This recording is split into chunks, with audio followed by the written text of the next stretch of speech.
We are moving in! My DIL invaded my new villa in the Alps. She froze when she saw the inside. The first time I saw the villa, it was still wrapped in scaffolding and snow.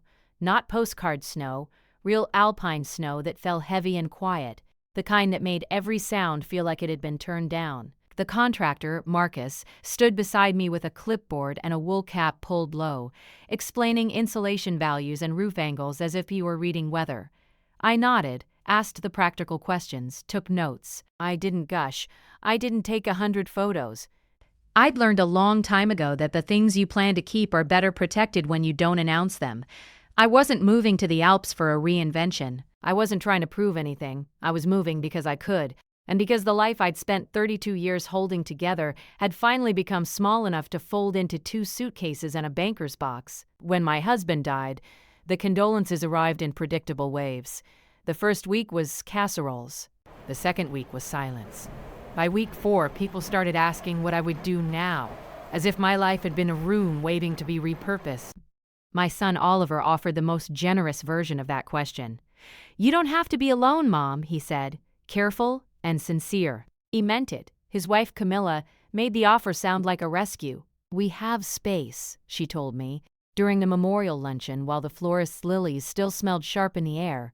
"It would be silly for you to rattle around by yourself." She said it with her palm on my forearm, eyes bright, voice pitched so others could hear. She'd always performed empathy in public, like it was a language she was fluent in and proud of. I smiled, thanked her, and said, "I'll be fine." That's when she laughed. A soft little laugh, meant to sound affectionate. "Of course you will. You're so capable." She dragged the word out like a compliment. It landed like a label.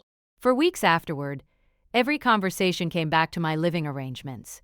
It wasn't just Oliver and Camilla. It was Camilla's mother texting articles about widows and isolation. It was distant relatives suggesting a nice retirement community. It was friends asking whether I'd sell the house. I didn't correct anyone. I didn't explain that the house was already sold, that my finances were clean and quiet, that I'd been planning a different life for more than a year, long before grief made everyone feel entitled to manage me. My husband and I had kept separate savings for most of our marriage. It wasn't romantic, but it was functional.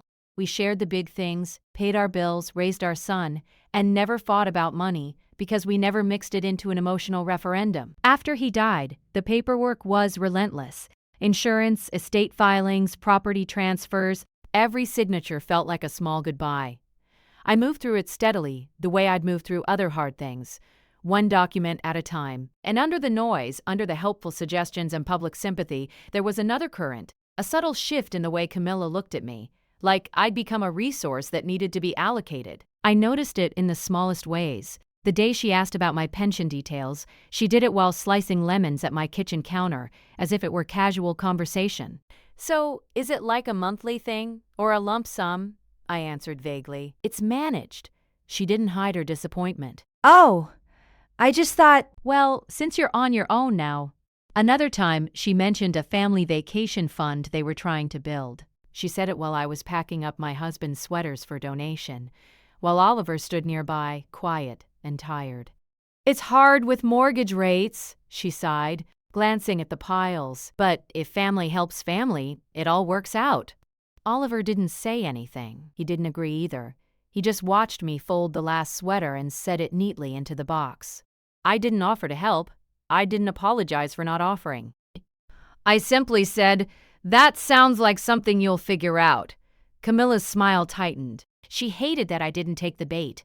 She was 31, beautiful in a polished way, and had built a life around being perceived correctly. Her social media was immaculate. Minimalist home decor, matching neutral outfits, curated candid family shots. Even grief had to be photogenic for her. At the memorial, she posted a photo of my son holding my hand. The caption read, "Family is everything," holding each other close. The angle made my face look blurred, almost incidental. The focus was Oliver's wedding ring and her own manicured nails resting on his shoulder. People commented with heart emojis and praise for her strength. I didn't react. I rarely did.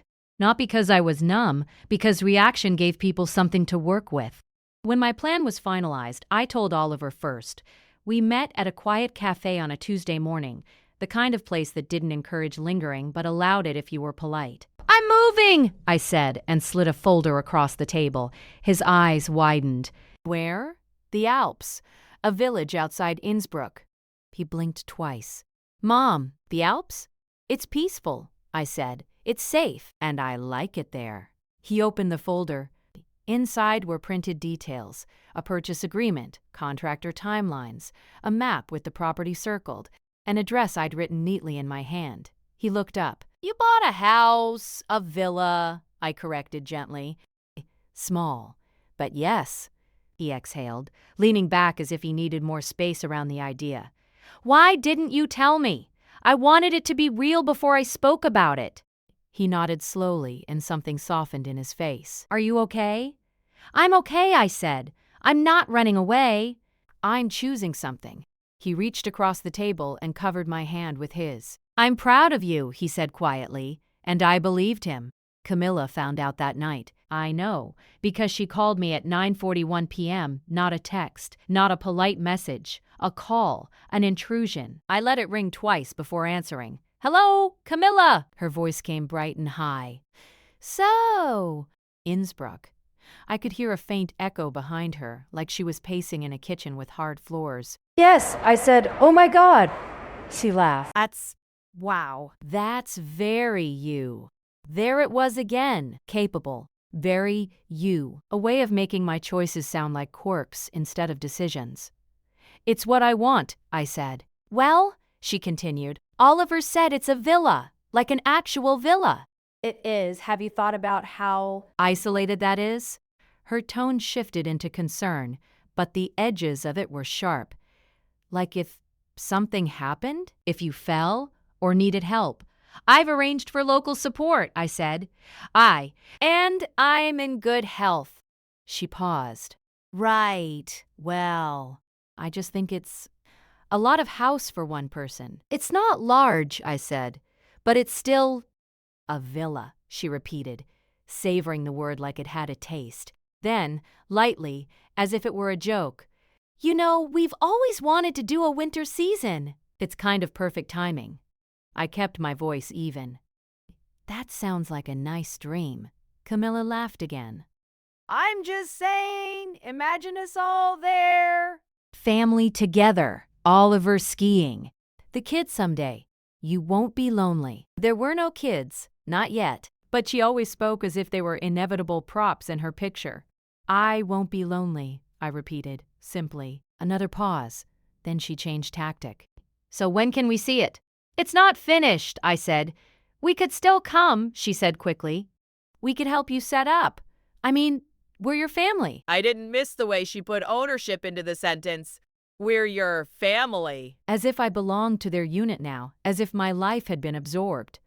"I'll let you know when it's ready for visitors," I said. She made a small sound of disappointment. "Okay." "Just keep us posted." After we hung up, I sat in my quiet living room and looked at the cardboard boxes stacked against the wall. The house smelled faintly of lemon cleaner and dust. My husband's portrait still leaned against the mantel, waiting to be wrapped. I felt no urgency, no anger, only clarity. Camilla wasn't asking to visit. She was testing the door. Over the next month, her interest sharpened. She started sending me listings for nearby ski resorts, best cafes in Innsbruck, international schools, as if she were planning a life there. One afternoon, she dropped by unannounced. She didn't knock the way guests do. She knocked the way people knock when they're already halfway inside your life. I opened the door to find her in a camel coat and boots that had never seen mud. She stepped in and inhaled dramatically, as if my home were already a memory. "Oh, it's really happening," she said, looking at the boxes. "So exciting." I offered her tea. She declined, then wandered into my dining room like she was inspecting it. She turned to me with her phone in hand. "Can I take a quick video? My followers love relocation content." "No," I said. It came out calm, not harsh, not apologetic. Just a boundary. Camilla blinked, like she hadn't heard it correctly. "No? I'm not sharing this online," I said. Her smile flickered. "Oh, come on. It's just a little clip." "People will be so happy for you." "I'm sure they will," I said. "But I'm not doing it." She stared at me for a beat, then let out a laugh that was too loud for the room. "You're so private. It's kind of old-fashioned." I didn't respond. She wandered closer to the boxes and tapped one with her boot. "What's in here?" "Books," I said. She lifted the flap as if she had every right. I watched her hands move through my things. She pulled out a framed certificate, one of my professional awards from years ago, and tilted it toward the light. "I forget you used to work in—" "What was it again?" she asked, as if my career were a hobby I dabbled in. "Compliance," I said. "Risk and financial audit." Camilla nodded, uninterested. Right. "Paperwork." She set the frame back down with too little care. Then she turned, eyes bright again. "Okay, practical question. What are you doing with this house money-wise?" "Like, is it all going into the villa?" "Because that's a big investment. Are you sure you want to tie everything up in property?" Her words were wrapped in concern, but her gaze was calculating. "I'm comfortable," I said. She leaned in slightly. "I just worry about you being taken advantage of, you know? Like contractors, foreign taxes, all that," I smiled. "That's why I chose the people I chose." Camilla's mouth tightened again. She didn't like that I didn't need saving. She stood in my doorway a little longer, scanning my home as if she were mentally rearranging it into an empty asset. When she finally left, she kissed my cheek and said loudly enough for the neighbor to hear, "We're so happy you'll have a place for all of us to gather." I closed the door behind her and stood still for a moment, not because I was shaken, because I was deciding. That night, I opened my laptop, created a new folder labeled Alpine, Documents, and began saving everything: purchase agreements, email chains with contractors, property registration drafts, a simple timeline in a spreadsheet with dates and names. Not because I feared disaster, because I recognized entitlement when it started to warm up. And I had learned that the people who smile the most in public are often the ones who believe they can take quietly in private. I didn't call Oliver. I didn't complain. I didn't warn anyone. I simply kept building my life piece by piece, while Camilla, somewhere in her perfectly filtered world, started acting like my villa was already hers.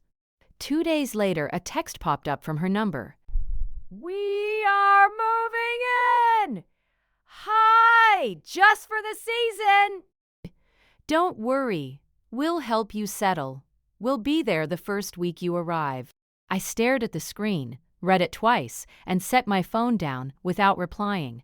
Then I opened a new document, titled it Receps, and began listing what I would need. I didn't reply to Camilla's message that night, not because I didn't know what to say, because I knew exactly what not to say. Silence, when used deliberately, unsettles people who rely on momentum. Camilla's confidence came from assuming the next step would always bend toward her. I let the pause stretch long enough for her imagination to start filling the space. By morning, there were 3 more messages. "Just so you know, Oliver's excited. We've already started looking at flights. It'll be so good for you to have family around." Each one arrived with the same cheerful certainty, as if the decision had already been made and my role was simply to catch up. I archived the conversation. Not deleted. Archived, Sumper, 2nd. Then I added the screenshots to the receipts folder. My move date was set for late January. The villa would be finished by then, but barely. That was intentional. I wanted to arrive quietly, without a welcoming committee, without people treating the place like a destination rather than a home. Camilla, however, thrived on destinations. She started referring to the villa as our Alpine place in group chats. She did it casually, as if it were a slip of the tongue. After we hung up, I added a note to my timeline. January 7th. Son acknowledges DIL assuming occupancy without permission. I wasn't collecting evidence out of fear. I was collecting it out of habit. 30 years in compliance had taught me that clarity comes from records, not reactions. 2 days later, Camilla crossed a new line. She emailed Marcus. I found out because Marcus forwarded the message to me, confused but polite. "Hello, Marcus. I'm Camilla's daughter-in-law. We're so excited about the villa and wanted to ask about expanding the lower level to accommodate long-term guests. Is that something we can discuss?" Warmly, Camilla long-term guests. She hadn't even tried to CC me. I stared at the screen for a long time, not because I was angry, but because something finally clicked into place. This wasn't enthusiasm. It was premeditation. She wasn't imagining visits. She was planning occupancy, structural changes, permanence. I replied to Marcus before he could answer her. Thank you for forwarding this. Please do not discuss any modifications with anyone except me. I am the sole decision-maker on the property, he responded immediately. Of course. I suspected as much. Then, separately. If it helps, I can keep you informed of any further inquiries. Yes, I wrote back. Please do. I added the email chain to the folder. That night, I slept well. The next escalation came in the form of money. Camilla called me on a Sunday afternoon, voice syrupy. I was thinking, she said, with the exchange rates and everything, it might be smart to pool resources. Like, we could help with utilities or renovations if we're staying longer. If you're staying longer? I repeated. Well, yes, she said lightly. I mean, it wouldn't make sense to keep moving back and forth. I haven't agreed to any stays, I said. There was a pause. A real one this time. Oh, she said. I thought, Oliver said. He didn't, I said. Her tone cooled by a few degrees. I just don't want you to feel burdened. I won't, I said. Another pause, then a small brittle laugh. Okay, I just think it's funny you're being so formal about family. I'm being clear, I said. She ended the call shortly after. An hour later, Oliver texted me. Camilla's upset. She feels like you don't trust her. I didn't reply right away. When I did, it was brief. This isn't about trust. It's about ownership. He didn't respond. Over the next week, Camilla went quiet. Too quiet. No messages, no calls, no passive-aggressive posts. Then, on Thursday evening, a mutual acquaintance forwarded me something in case I hadn't seen it. It was a post from Camilla's account. A long one. Big life update! After a year of reflection, we've decided to embrace a slower, more intentional life. Family, nature, and togetherness are guiding our next chapter. Grateful for the opportunities opening up for us. Stay tuned, Udge. The photo attached wasn't of the Alps. It was of my villa, or rather, the architect's rendering of it. The one Marcus had sent me months ago. The one that was watermarked with my name. My name was cropped out. The comments were immediate and glowing. OMG, are you moving to the Alps? A living the dream. So happy for your family. You deserve this. I took screenshots. Every comment. Every like. The timestamp. The metadata. Then I opened the message info. It's safe sides on something. She had saved the image directly from an email I'd forwarded Oliver weeks earlier. That meant one thing. She'd accessed his inbox. I didn't confront her. I didn't call Oliver. I didn't comment publicly. Instead, I called Petra. This is escalating, I said. Yes, she agreed calmly. But now it's documented. What should I do? Nothing yet, she said. Let her continue, I smiled to myself. That was my instinct. The final piece came unexpectedly. 2 days later, Marcus called me. I thought you should know, he said. I received a contract draft today. From whom? A property management company. They claim to represent you. They're requesting keys, maintenance access, and authority to manage occupancy during winter months. My fingers tightened slightly around the phone. Did you sign anything? No, he said quickly. The email address didn't match yours. But the signature block had your name.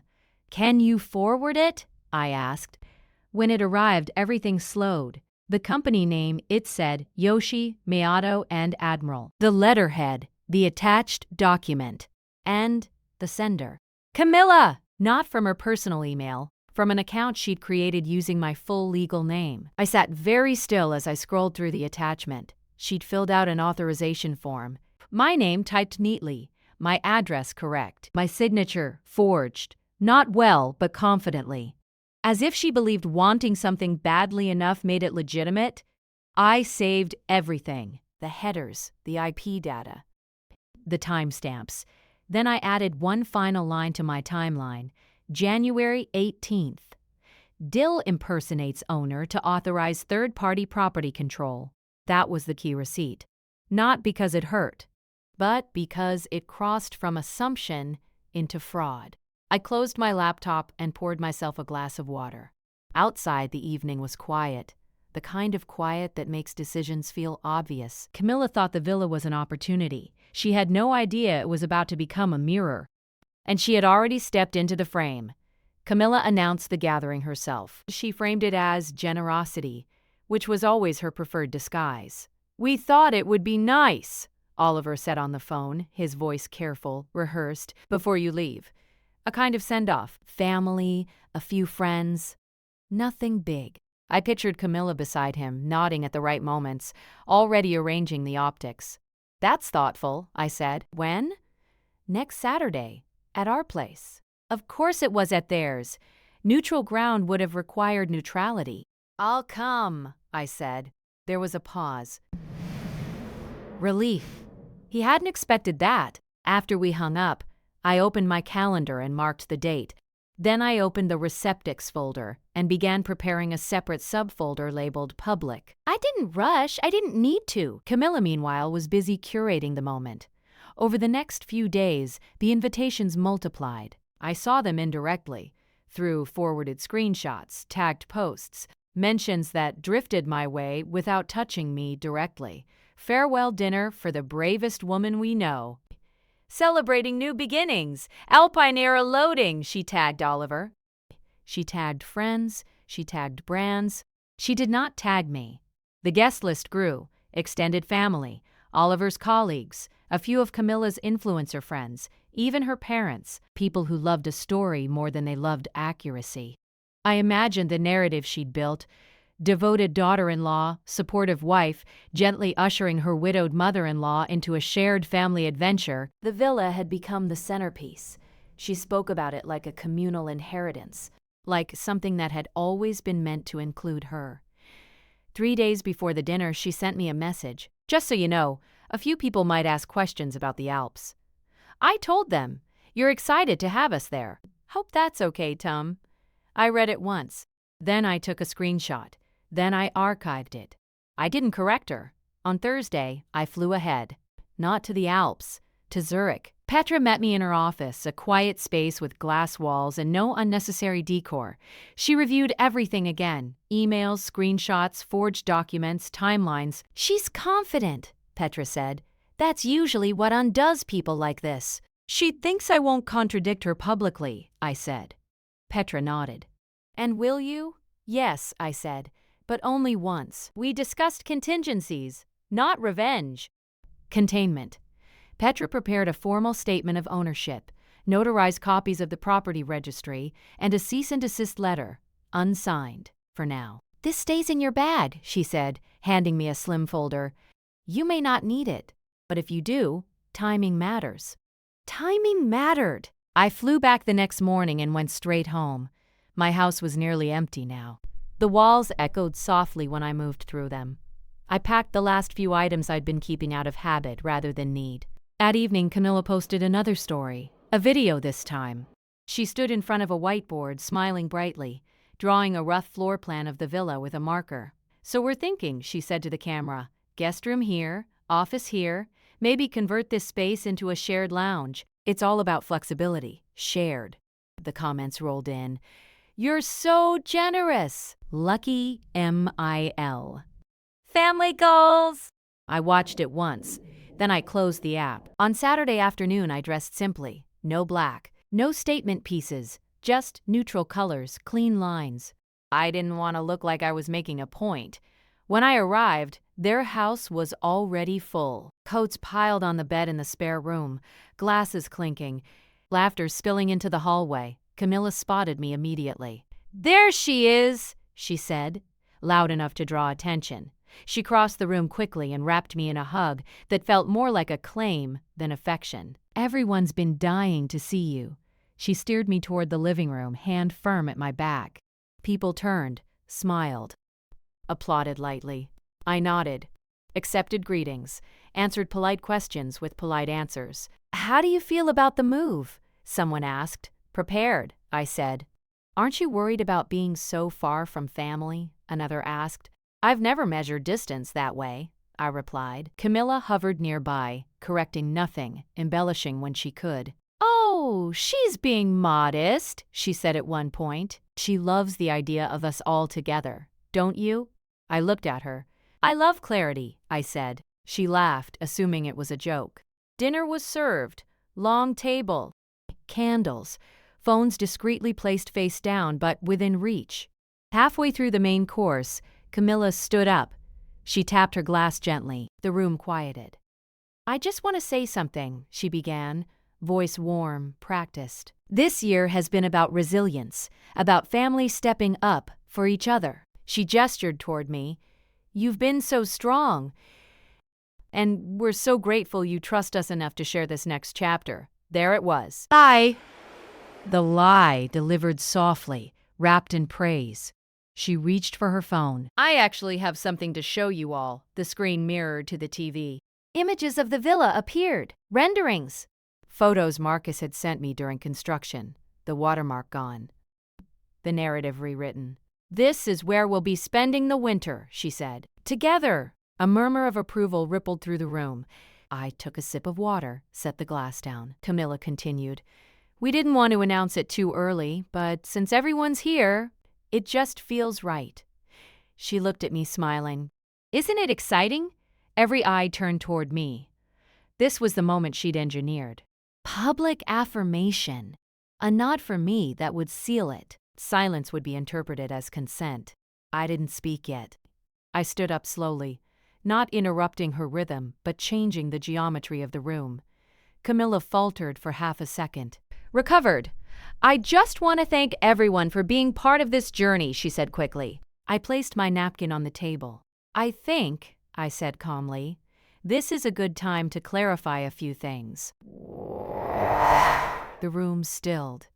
Oliver looked at me, confusion flickering across his face. Camilla's smile froze, not entirely, just enough to notice if you were looking closely. I reached into my bag and felt the edge of the folder Petra had given me. I didn't pull it out yet. Before we continue, I said, voice even, there are some assumptions here that need correcting. Camilla laughed softly. Oh, don't be silly. This is just family talk. No, I said. This is public. The word landed heavier than I expected. A few phones lifted instinctively.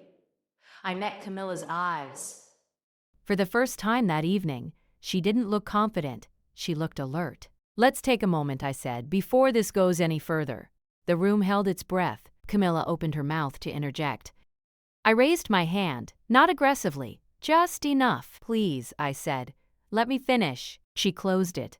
In that silence, with witnesses leaning forward and narratives hanging midair, I knew something important. She thought the villa was the prize.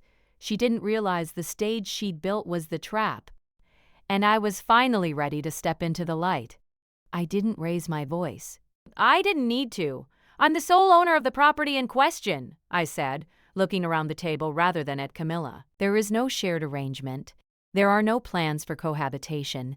And there has been no permission given for anyone to announce otherwise. The words were simple.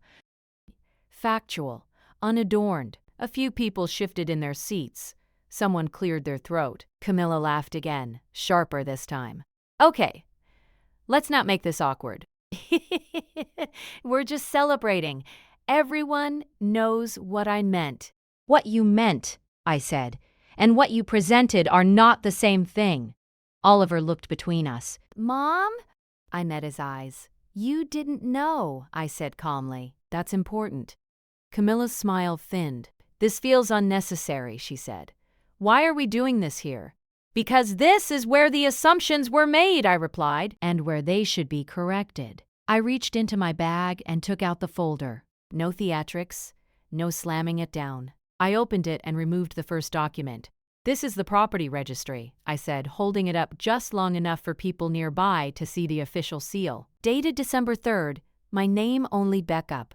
I placed it on the table. The villa is not a family asset. It is not a shared residence. It is not available for seasonal use. Camilla shook her head, smiling tightly. No one said ownership was shared. You're being very literal. Yes, I said. I am. I took out the next page. This, I continued, is an email sent to my contractor without my knowledge, proposing structural changes for long-term guests. I didn't say her name yet. I corrected that immediately, murmurs now. People leaning in, phones fully up. Camilla's eyes flicked to Oliver. This is ridiculous. Why are you entertaining this? He didn't answer right away. I took out the next document. And this, I said, is where it stops being a misunderstanding. I turned the page so the signature was visible. A property management authorization form submitted 2 weeks ago using my full legal name, my address, my property details. I paused. And a forged signature. The word didn't echo. It didn't need to. The room went very quiet. Camilla stood abruptly. That's not what this is, she said quickly. You're twisting things. I was just trying to help manage logistics. You created an email account in my name, I said. You contacted a third-party company and attempted to grant them authority over my home. I finally looked directly at her. That is not help. Oliver stood as well. Camilla, he said. Did you do this? She laughed, a brittle sound. Of course not. This is being blown out of proportion. She's upset. She's grieving. Everyone knows that. Stop, he said. It was the first time I'd ever heard him use that tone with her. She turned to him, incredulous. You're taking her side? I'm listening, he said. And what she's saying is very specific. I slid the final page onto the table. This is the metadata, I said. And just to add side, the IP address used to submit the form. It traces back to your home network. I hadn't planned to include that. But I had it. Camilla stared at the page as if it had betrayed her. For a moment, no one spoke. Then someone at the far end of the table said quietly, That's serious. Camilla's face flushed. This is insane, she said. You're humiliating me. I'm correcting the record, I said, publicly. Because it was rewritten publicly. I gathered the papers and placed them back in the folder. I won't pursue this further if it ends here, I added. But there will be no visits, no stays, no use of my property. Not now, not later. I looked at Oliver again. That includes family. His shoulders sagged slightly, as if something he'd been holding up had finally been set down. I understand, he said. Camilla looked around the room, searching for support, for someone to laugh it off, to rescue the moment. No one did. Her mother avoided her eyes. One of her friends slowly lowered her phone. The narrative had collapsed. Quietly. I think we should end the evening, Oliver said. People began to stand, murmuring apologies, gathering coats. No one met Camilla's gaze as they passed her. I picked up my bag. At the door, Oliver touched my arm. I'm sorry, he said. I didn't see it. You see it now, I replied. That's enough. Camilla didn't follow us out. She stayed behind, framed by the doorway, very still. I didn't look back. I left 3 days later. No farewell dinner. No posts. No announcements. The Alps were quieter than I remembered. The villa smelled of new wood and cold air. Snow pressed gently against the windows, muting the world. Marcus handed me the keys. Everything is as agreed, he said. It was. I unpacked slowly, hung my clothes, placed my books, made tea, and watched the light move across the mountains. Oliver called once. He didn't ask for explanations, he told me. He was taking space. He sounded tired but clear. Camilla didn't contact me again. A week later, Petra emailed to say the property management company had been informed and the false account shut down. No further action required unless I chose it. I didn't. I chose something else. Mornings became walks along the ridge trail. Afternoons, reading by the window. Evenings, quiet meals eaten without commentary. The villa was never meant to impress anyone. It was meant to hold me. And now, finally, it did. When Oliver corrected her once, Mom's place, she laughed and said, Of course, I just mean family-wise. I noticed how often she used the word family when she wanted to blur a line. A week later, she posted a story, a screenshot of a Google search for Innsbruck winter rentals, with a caption that read, Preparing for a big change, Papa. I didn't react. I didn't view the story from my account. I let it expire into the void where temporary things go to die. Instead, I emailed my lawyer. Her name was Petra, based in Zurich, recommended by a colleague from my old firm. Precise, efficient, allergic to drama. I forwarded her Camilla's message. "We are moving in!" along with a brief explanation. Petra's response came 2 hours later. "You're the sole owner. No occupancy rights exist unless you grant them in writing. I suggest documenting all communications and clarifying boundaries in a single formal message when appropriate." When appropriate was doing a lot of work in that sentence. I wasn't ready to clarify anything yet. Camilla escalated by pretending she hadn't. She began calling instead of texting. I let every call go to voicemail. Her voicemails were masterpieces of plausible deniability. "Hey, just checking in. We're telling friends about the Alps and everyone's so excited for you. Quick question. Do you prefer if we bring our own linens or will you have extras? Oh, and is there a guest room or two? We don't need much. Always framed as logistics. Always assuming consent." Oliver called me separately, his tone hesitant. "Camilla's really leaning into this," he said. "I just want to make sure you're okay." "I'm fine," I said. "I haven't invited anyone." He exhaled. "I told her that. And she thinks you're just being modest." There it was. My restraint translated into weakness, my quiet into permission. I didn't correct him. "I'll handle it," I said.